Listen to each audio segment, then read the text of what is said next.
इस सभागार में बैठे हुए सभी सम्मानित साथियों, माताओं, बहनों, बुजुर्गों, नौजवान दोस्तों, बड़ी देर से आप लोग बैठे हुए हैं और बहुत तरह की बात आपने सुन ली। हालांकि एक खास विषय पर ही बोलने के लिए मुझसे कहा गया था या कहा गया है, वो भी उस पर भी थोड़ी थोड़ी बात मैं करना चाहूँगा कि हम जिस समय में, जिस दौर में रह रहे हैं, उस दौर में जलवायु परिवर्तन पूरी दुनिया में एक क्रूर सच्चाई है, कठोर सच्चाई है जिसका हमको सामना करना है। और यहाँ तक दुनिया में कहा जा रहा है कि जितना नुकसान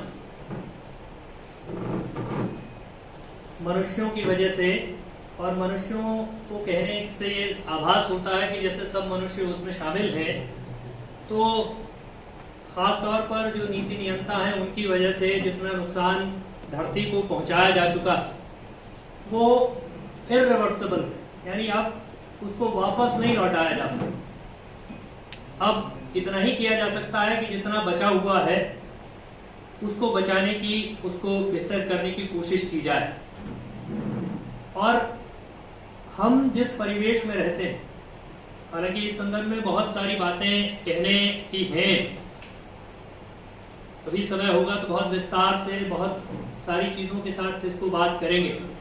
लेकिन हम जिस परिवेश में रहते हैं, जहां हम रह रहे हैं, तो मैं अभी कर्णप्रयाग से आ रहा हूं, कल ही आया हूं, वहीं रहता। तो जिस चमोली जिले में हम रह रहे हैं, वहां आजकल हेमकुंड साहिब में एक हेलीपैड बनने वाला है, 16,000 फीट की ऊंचाई पर, इको सेंसिटिव जोन के भीतर। भारत सरकार ने इको सेंसिटिव जोन घोषित किया है और उस इको सेंसिटिव जोन के भीतर हेलीपैड बनेगा 16,000 फीट की ऊंचाई पर। वो प्रकृति का क्या हश्र करेगा, वो प्रकृति का क्या नुकसान करेगा, इसको दरकिनार करेगा। और जब ऐसा होता है तो जो इसका राजनीति के साथ संबंध है कि राजनीति ने तय किया, उन्होंने तय कर लिया कि भाई वहां हेलीपैड बनाना है, तो तब उसमें कोई कोर्ट आड़े नहीं आता। 3 जून 2022 को सुप्रीम कोर्ट का फैसला, और सुप्रीम कोर्ट ने अपने फैसले में कहा कि इको सेंसिटिव जोन के भीतर कोई भी कारण हो, किसी हालत में कोई परमानेंट स्ट्रक्चर नहीं खड़ा किया जा सकता, लेकिन उसके बावजूद हवाई अड्डा बनेगा। पिछले साल हमने फरवरी के महीने में 2021 में रैणी और तपोवन की आपदा झेली। 200 के करीब लोग उसमें मारे गए, और उसकी वजह एक कारक ये जलवायु परिवर्तन है। उसमें प्रकृति में जो मनुष्य का हस्तक्षेप है, वो बड़ी परियोजनाएं जो विनाश लेकर के आती। और उस सिलसिले में बस एक छोटा सा किस्सा मैं आपको सुनाता हूं कि वो जो परियोजना है, खासतौर पर जो तपोवन वाली परियोजना है, तो 2004 में जब वो बनना शुरू हुई, तो कैसे बन रहा है, कैसे नीतियां बन रही हैं, तो पब्लिक हियरिंग करना एक अनिवार्य शर्त है, कानूनी शर्त है कि आपको जन सुनवाई करनी पड़ेगी जो भी परियोजना बनाएंगे। तो जोशीमठ में पब्लिक हियरिंग हुई और लोगों ने पूछा बिजली परियोजना वालों से, NTPC, national thermal power corporation परियोजना बना रहा है, वो परियोजना का किस्सा आप सुनिए तो उसके ढेर सारे किस्से हैं जिससे समझ में आएगा कि कैसे प्रकृति के साथ खिलवाड़ किया जाता है। तो उस पब्लिक हियरिंग के पैनल में लोगों ने पूछा कि साहब, आप जो ये नदी में परियोजना बना रहे हैं, आपके पास पानी का आंकड़ा है कि कितना पानी है? बोले नहीं। ग्लेशियर्स रिसीड कर रहे हैं, ग्लेशियर पीछे खिसक रहे हैं, इसका कोई आंकड़ा है? बोले नहीं। इसका आंकड़ा है कि नहीं, उसका आंकड़ा है कि नहीं? तो लोगों ने खड़े होकर के कहा कि फॉर्मेलिटी है पब्लिक हियरिंग। बोले हाँ जी, पब्लिक हियरिंग तो फॉर्मेलिटी है, कानून है पूरा करना। और पब्लिक हियरिंग कैसे, उसके साथ कैसा मजाक होता है, तो एक सड़क अभी बन रही है, 4 धाम परियोजना, बड़ा दावा है, ऑल वेदर रोड उसको कहा गया। वो ऑल वेदर, हर वेदर में उसमें लैंडस्लाइड होता है, पहले नहीं होता था। अभी पिछले दिनों गडकरी जी ने एक फोटो ट्वीट किया, वो गोपेश्वर के रहने वाले हरीश भट्ट जी ने खींचा था खास एंगल पे, और बहुत सुंदर फोटो था, बहुत अच्छा। मैं भी उस जगह पे खड़ा हुआ, मैंने भी देखा, हाँ इतना सुंदर तो दिखाई दे रहा है। लेकिन वहीं पे खड़े हुई है तो वहां पे बोर्ड लगा है कि आग ऊपर से पत्थर गिरने का भय। आज के दिन पर उस सड़क पर सबसे ज्यादा यदि कुछ है तो वो जो पत्थर गिरने का भय है वो बोर्ड। तो मैं ये नहीं कह रहा हूं कि सड़क चौड़ी नहीं होनी चाहिए, मैं ये नहीं कह रहा हूं कि लोगों को अच्छी सड़क नहीं चाहिए, मैं ये कह रहा हूं या हम ये कहने की कोशिश कर रहे हैं कि प्रकृति के साथ जो ये खिलवाड़ या जो हमारा डेवलपमेंट का मॉडल है, हमारा जो विकास का मॉडल है, वो प्रकृति के साथ वो एग्जिस्टेंस का विकास का मॉडल नहीं, वो प्रकृति पर हमला करने का विकास का मॉडल है, वो आक्रांता किस्म का विकास का मॉडल है। वो प्रकृति को जीतना चाहता है, प्रकृति के साथ सामंजस्य बना करके किसी तरह के विकास की बात वो करने की सोचते नहीं, और नहीं सोचते तो उसका नतीजा विनाश होता है। जैसे मैं कह रहा था कि वो तपोवन की परियोजना में, तो वहां आप सोचिए कि इतनी बड़ी परियोजना नेशनल थर्मल पावर कॉर्पोरेशन बना रहा है, 2004 से बना रहा है, और सुरक्षा के नाम पर उस साइट पर एक सायरन नहीं था। वहां पर था क्या, हम 15 दिन तक वहां खड़े रहे, उसके बाद जब वो आपदा आई तो वहां साइट पर तक क्या था, तो वहां बोर्ड थे कि अपनी सुरक्षा का ख्याल रखें, एनटीपीसी ने बहुत सारे लगाए, तो सायरन भी एक होता तो भी लोग बच गए। और हमारा जो पूरा डिजास्टर से बचने का पूरा तौर तरीका कितना जबरदस्त है कि आप सोचिए कि 200 लोगों को नहीं ढूंढा जा सका आज की तारीख तक, उस सुरंग के भीतर से, सुरंग के भीतर जो बह गए, जो सब दफन हो गए। और ये हालत थी, हम लोग वहां खड़े होकर के हमने प्रशासन के लोगों से कहा कि भाई फलाना डूब गया, बोला आप बताइए, जहां आप कहते हैं वहां खुदवा देते हैं, आप कहो यहाँ खुदवाना है वहां खुदवा देते हैं। तो जो इस तरह का प्रकृति के साथ खिलवाड़ मनुष्य कर रहा है, या राजनीति ही कर रही है, राजनीति ही तय करती है, नीति नियंता तय करते हैं, विकास का मॉडल कैसा होगा ये लोग, आम लोग नहीं तय कर रहे हैं। हमसे पूछ कर नहीं बिजली परियोजना बन रही, हमसे पूछ करके सड़क भी नहीं बन रही। जब गांव के लिए सड़क बननी होती है, छोटी सड़क 1 किलोमीटर 2 किलोमीटर 5 किलोमीटर दशकों तक अटका रहेगा कि साहब 2 पेड़ 10 पेड़ आ गए, 50,000 से ज्यादा पेड़ कटे ऑल वेदर रोड में, और कोई रोड़ा नहीं आया। सरकार कैसे कानून के साथ खेलती है, उन्होंने कहा कि ये 800 किलोमीटर से ज्यादा हम बना रहे हैं सड़क, लेकिन ये एक परियोजना नहीं है, ये जो 890 किलोमीटर के आसपास है, ये एक प्रोजेक्ट नहीं है, ये 56 छोटी छोटी परियोजनाएं हैं 90 किलोमीटर से कम की। क्यों ऐसा क्यों है, एक क्यों नहीं है, सड़क तो एक ही है। ऐसा इसलिए है क्योंकि एनवायरमेंट इंपैक्ट असेसमेंट का कानून है, तो अगर 100 किलोमीटर से ज्यादा होगा तो EIA कराना पड़ेगा, 100 किलोमीटर से कम होगा तो EIA नहीं कराना पड़ेगा। तो एनवायरमेंट इंपैक्ट असेसमेंट नहीं कराना पड़े, उसके लिए ऐसा किया गया। और बस इस बात को मैं सिर्फ उस तपोवन वाली परियोजना के साथ ही खत्म कर रहा हूं कि जब वो शुरू हुई तो उनका जो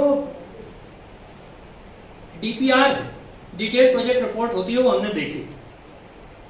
एक जियोलॉजिस्टों से स्टडी भी कराते हैं, बहुत तरह की फॉर्मेलिटीज होती है, वो कैसे होती हैं आप देखिए। तो उसके डिटेल प्रोजेक्ट रिपोर्ट में लिखा हुआ था कि यहाँ जियोलॉजिस्टों ने सजेस्ट किया कि जहां पर आप डैम बनाना चाहते हैं वहां हॉट वाटर स्प्रिंग्स होने की संभावना है, यानी गर्म पानी के सूत्र उस इलाके में, तपोवन वाले इलाके में खूब पाए जाते हैं, तो वहां हॉट वाटर स्प्रिंग्स होने की संभावना है, इसलिए वहां डैम न बना करके किसी दूसरी जगह बनाइए, थोड़ा आगे 1 किलोमीटर आगे बनाइए।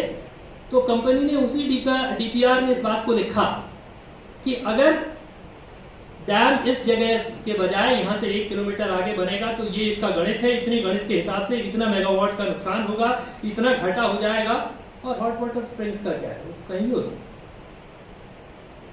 तो इस तरह से प्रकृति के साथ जो लोग खिलवाड़ करते हैं और जो उसकी मार भुगतते हैं, ये दो अलग अलग लोग। नीति नियंताओं को नहीं भुगतना पड़ेगा अंततः। जो लोग तपोवन की सुरंग में बहे, उन्होंने नहीं, वो डूबे दबे, उन्होंने नहीं तय किया कि वो परियोजना बने, वो परियोजना तय करने वाले अलग लोग, लेकिन भुगतना सबको पड़ेगा। ये दरअसल राजनीति और उसका कनेक्शन है। और बस मैं 2 बात और करना चाहता हूं। आज के दिन पर कॉमरेड कंदाराम नौटियाल जी को हम याद कर रहे हैं, और मैं समझता हूं कि कंदाराम नौटियाल जी का कंदाराम नौटियाल होने का क्या मतलब। बहुत तरह से लोगों ने बात कही। कंदाराम नौटियाल होने का मतलब एक कमिटमेंट, एक प्रतिबद्धता, उसूलों पर खड़े रहना, मजबूती के साथ अपने सिद्धांत पर खड़े रहना, बड़े से बड़े लालच के सामने नहीं टिकना, ये कंदाराम नौटियाल होने का मतलब, ये उन्होंने स्थापित किया। आज के दिन पर जब पता नहीं चलता कि आदमी सुबह कौन सी पार्टी में है और शाम को कौन सी पार्टी में है, कौन सी पार्टी में सोता है, कौन सी पार्टी में जागता है, तो तब उसके बीच में ये जो प्रतिबद्धता है, ये प्रतिबद्धता कमलाराम नौटियाल होने का मतलब है। और वो इसलिए ऐसे थे कि वो एक विचार के साथ खड़े थे, मजबूती के साथ। हालांकि आज के दिन पर तो बड़ा संकट है, ये बस मैं समाप्त कर रहा हूं। आज के दिन पर तो ये बड़ा संकट कि मंच का नाम भी कमलाराम नौटियाल प्रगतिशील मंच है, कॉमरेड कमलाराम नौटियाल प्रगतिशील मंच। और कॉमरेड होना, कम्युनिस्ट होना तो छोड़िए चलिए, लेकिन प्रगतिशील भी कहिए अपने आप को तो बड़ा खतरा है ऐसा। दुर्गतिशील होना ठीक है, प्रगतिशील होने में थोड़ा खतरा है। तो प्रगतिशील होना, लिबरल होना, उदार होना, डेमोक्रेटिक होना, ये और कम्युनिस्ट होना, ये वैसे अलग अलग श्रेणियां मानी जाती थी। आज के दिन पर इन सब की एक श्रेणी हो गई, ये सबकी श्रेणी एक है। तो वो श्रेणी अभी, हालांकि भाई मुन्ना सिंह चौहान यहां बैठे हैं, लेकिन ये श्रेणी जो अभी की सरकारों ने तय की, उन्होंने कहा कि क्या श्रेणी, ये कैटेगरी क्या है, तो ये कैटेगरी है साहब अर्बन नक्सल है सब के सब। तो तब मुझे याद आया कि धूमिल की एक कविता की पंक्ति है, धूमिल ने लिखा कि एक ही संविधान के नीचे भूख से रिडियाती फैली हथेली का नाम दया। एक ही संविधान के नीचे भूख से रिडियाती फैली हथेली का नाम दया है, और भूख में तनी हुई मुट्ठी का नाम नक्सलवाड़ी है। ठीक है, अर्बन नक्सली सही हक, सही के पक्ष में बोलना, सही हक के पक्ष में बोलना, सही बात के पक्ष में बोलना, नक्सल होना हो जाएगा। तो अर्बन और रूरल पता नहीं ये क्या होता है, लेकिन सही बात के पक्ष में खड़े होने का मतलब, तो मैं समझता हूं कि हमारे लिए, मैं इस बात के लिए समिति का, खासतौर पर मधु दीदी का आभार प्रकट करना चाहता हूं कि उन्होंने मुझको भी इस बात के लिए चुना कि ये सम्मान मुझको दिया जाए, मुझको भी मिले। हालांकि मेरे लिए ये बड़ा सम्मान है कि मैं भी उस परंपरा में, उस लाइन में खड़ा हूं कि जो कमलाराम नौटियाल जी की परंपरा है, जो संघर्षों की परंपरा है, जो लड़ने की परंपरा है, जो किसी छल प्रपंच, किसी चीज के सामने नहीं झुकने की परंपरा है। मैं आपको बताऊं कि एक साल चुनाव के बीच में हम लोग गोपेश्वर में डिग्री कॉलेज में थे, और वहां एक सज्जन ने मुझसे कहा कि भाई साहब बाकी सब ठीक है, लेकिन आपका जो ये सब मामला है लाल झंडे वाला, ये थोड़ा गड़बड़। तो मैंने उनसे कहा यार, यहाँ जिस जगह हम खड़े हैं गोपेश्वर में डिग्री कॉलेज में, तो यहाँ मैं कल प्रिंसिपल के दफ्तर में गया और वहां बहुत सारे लोगों के फोटो लगे हुए थे। उसमें एक फोटो चंद्र सिंह गढ़वाली का भी था। चंद्र सिंह गढ़वाली आजीवन कम्युनिस्ट रहे, आजीवन समझौता विहीन राजनीति, सैद्धांतिक राजनीति करते रहे।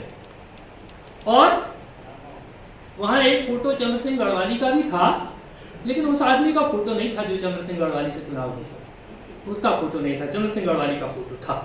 तो हमारे लिए ये जो चंद्र सिंह गढ़वाली की परंपरा है, ये जो कमलाराम नौटियाल जी की विरासत है, ये हमारे लिए बड़ी बात है। जनता के पक्ष में खड़े होना, लोगों के हक में खड़े होना, ये बड़ी बात।